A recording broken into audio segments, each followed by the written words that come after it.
आज का पहला पाठ पैतरुस के पत्र से लिया गया है।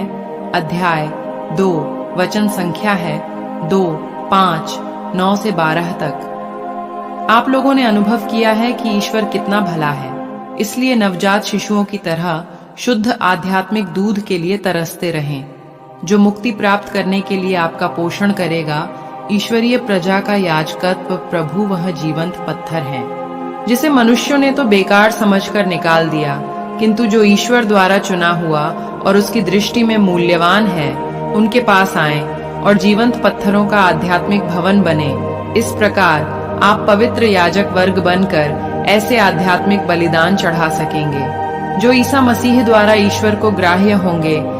परंतु आप लोग चुने हुए वंश, राजकीय याजक वर्ग, पवित्र राष्ट्र तथा ईश्वर की निजी प्रजा हैं, जिससे आप उसके महान कार्यों का बखान करें, जो आप लोगों को अंधकार से निकालकर अपनी अलौकिक ज्योति में बुला लाया। पहले आप प्रजा नहीं थे, अब आप ईश्वर की प्रजा हैं।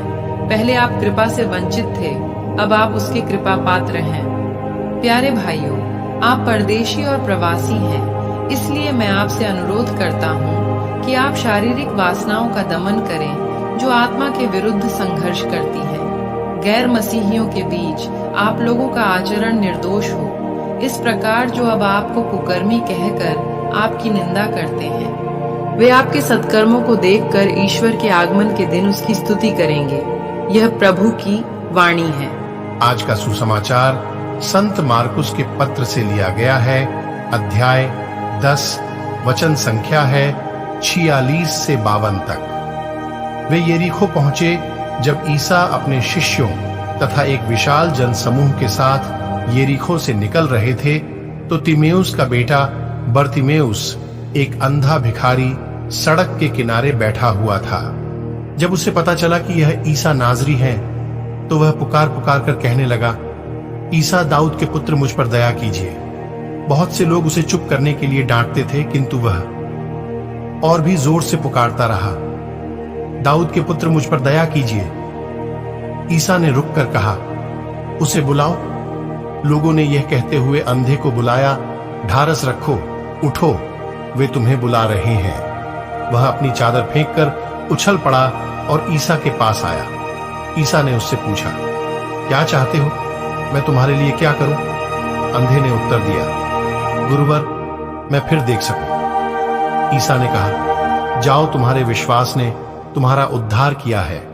उसी क्षण उसकी दृष्टि लौट आई और वह मार्ग में ईसा के पीछे हो लिया। यह प्रभु का पवित्र सुसमाचार है। मनन चिंतन। बार्थेमेयुस शारीरिक रूप से अंधा होने के बावजूद भी प्रभु यीशु को मसीहा के रूप में देखता था। यह हमें याद दिलाता है कि हमें अपने जीवन में ईश्वर की उपस्थिति और कार्य को समझने के लिए भौतिक दृष्टि की आवश्यकता नहीं है। बार्थेमेयुस की तरह, जिसने भारी भीड़ के बावजूद भी यीशु को देखा, हमें विकर्षणों और बाधाओं से परे अपने दैनिक जीवन में ईश्वर की उपस्थिति को महसूस करना सीखना चाहिए। बार्थेमेयुस हमें अटूट विश्वास के बारे में सिखाता है। लोगों के द्वारा हतोत्साहित किए जाने के बावजूद वह प्रभु यीशु को पुकारने में लगा रहा। इसी तरह हमें प्रार्थना में बने रहना चाहिए और प्रार्थना का उत्तर देने के लिए ईश्वर की विश्वास योग्यता पर भरोसा रखना चाहिए। जब यीशु ने बार्थेमेयुस को बुलाया, तो उसने तुरंत अपना वस्त्र फेंकते हुए इसका जवाब दिया, यह हर उस चीज को पीछे छोड़ने का प्रतीक है जो हमें यीशु से स्वतंत्र रूप में मिलने में बाधा बनती है। आज के वचन द्वारा हमें ऐसा करने और अपने संदेहों, आशंकाओं और विकर्षणों को दूर करने की चुनौती दी जाती है। प्रभु यीशु के बुलावे का पूरे दिल से जवाब देने पर हम दोनों शारीरिक और आध्यात्मिक दृष्टि का अनुभव कर सकते हैं। जब हम विश्वास के साथ यीशु की खोज करते हैं, तो वह हमारे जीवन में उनके कार्यों को देखने के लिए हमारी आंखें खोलते हैं तथा हम में परिवर्तन, चंगाई और उनके राज्य के रहस्य समझने की स्पष्टता लाते हैं।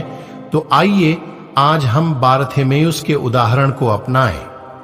हम उन सभी चीजों को जो हमारी आध्यात्मिक दृष्टि में बाधा डालती है, उन्हें अलग रखते हुए दृढ़ विश्वास के साथ प्रभु यीशु की तलाश करें। ऐसा करने से हमारी आंखें हर दिन हमारे जीवन में उनकी उपस्थिति, उनके प्रेम और उनकी शक्ति देख सके। मेरे प्यारे विश्वासी भाई बहनों, आइए हम सभी आज के वचन पर मनन चिंतन करें। आप सभी को परमेश्वर आशीष तथा शांति प्रदान करे। आमीन। प्रार्थना। हे पिता ईश्वर, हम सभी आज इस दिन के लिए आपका धन्यवाद करते हैं।